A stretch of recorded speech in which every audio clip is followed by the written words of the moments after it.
معراج کے سفر میں حضور اقدس صلی اللہ علیہ وسلم افغانستان سے جب گزرے تو زمین سے نور اٹھ کے اوپر آ رہا تھا، تو حضرت رسالت مآب صلی اللہ علیہ وسلم کو بتایا گیا کہ یہ نور ان لوگوں کا ہے جو قیامت سے پہلے آئیں گے۔ سبحان اللہ، یہ بالکل بھئی انہی کا نور تھا جو حضور اقدس صلی اللہ علیہ وسلم دیکھا۔ افغانستان میں بھی ہرات سے گزرے تھے، کیونکہ صوفیاء کرام نقشبندیہ سلسلے کی قبریں وہ ہیں، یا پھر گزرے تھے ادھر سے چشت سے، یہ سارے مشائخ چشت وہیں سے تشریف لائے تھے۔ اور حضور اقدس صلی اللہ علیہ وسلم اتنے مبارک لوگوں سے گزرے تھے کہ انہوں نے 21 سال 20 سال لڑ کے اپنے دشمنوں کو شکست دے گئی، اور جب اچھی طرح شکست کھا گئے، مارے گئے، چلے گئے، تو پھر انہی کے دروازے پہ جا کے بھیک مانگنے لگے کہ حضرت کچھ پیسے دے دیں، ملک نہیں چل رہا۔ یہ غیرت مند قوم ہے، اسی کو حضور اقدس صلی اللہ علیہ وسلم نے کہا۔ عجیب بات کرتے ہو یار، حضور اقدس صلی اللہ علیہ وسلم سائبیریا سے گزرے تھے۔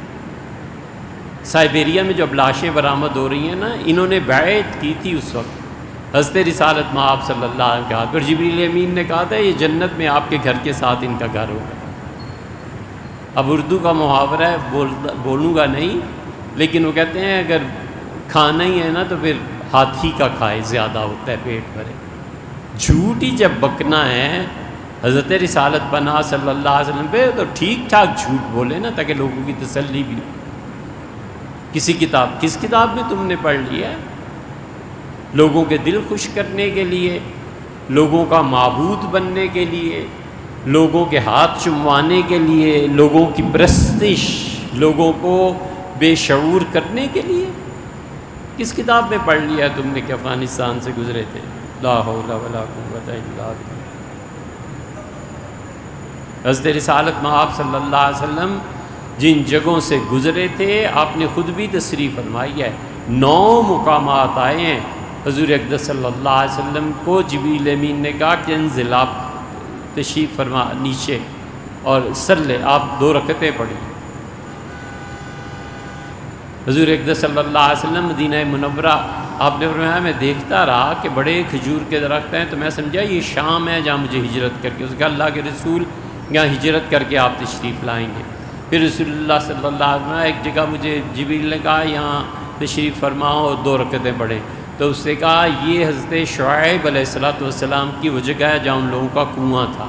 پھر انہوں نے کہا کہ یہاں بھی تشریف لے جائیں، یہاں عیسیٰ علیہ السلام پیدا ہوئے تھے۔ ان وہابیوں سے کوئی پوچھے کہ جہاں شعیب رہے وہ بھی برکت کی جگہ، اور جہاں عیسیٰ علیہ السلام پیدا ہوئے تھے، فرمایا اس ٹیلے پہ مریم تھی، تو حضور اقدس صلی اللہ علیہ وسلم ہوا یہاں بھی نماز پڑھے۔ آپ نے فرمایا، پھر مجھے دکھایا گیا، اس نے کہا یہ دیکھیں ذرا زمین کے نیچے کیا ہو رہا ہے، موسیٰ علیہ السلام نماز وغیرہ وغیرہ۔ 9 مقامات حضور صلی اللہ علیہ وسلم گنے ہیں کہ یہاں میں نازل ہوا۔ 2 مقامات رہ گئے تھے، آپ نے افغانستان فرما دیا، ہم نے سائبیریا کہہ دیا۔ خدا کا خوف چاہیے، اللہ کا ڈر چاہیے۔ ولیعذ باللہ کبیرہ گناہ کر لے، حضور صلی اللہ علیہ وسلم پہ جھوٹ نہ بولے، اس حدیث سے شریعت ثابت ہوتی ہے۔ یہ جتنے منکرین حدیث ہیں اسی لیے اس قسم کی فضول باتیں لاتے ہیں، وہ کہتے ہیں اس سے یہ ثابت ہوتا ہے، نہ جھوٹی روایات بیان کی۔ بالکل رسول اللہ صلی اللہ علیہ وسلم پہ جھوٹ کے قریب نہ جائے۔ اسی لیے محدثین شان پھٹک کے وہ ایک ایک چیز الگ کرتے ہیں، اللہ جزائے خیر دے انہوں نے ایک ایک چیز ساری لکھ دی۔ ارشاد فرمایا کہ جو شخص مجھ پہ جان بوجھ کے جھوٹ بولتا ہے فَلْيَتَبَوَّأْ مَقْعَدَهُ مِنَ النَّارِ، جہنم اپنا ٹھکانہ سوچ لے، جہنم اس کا ٹھکانہ ہے۔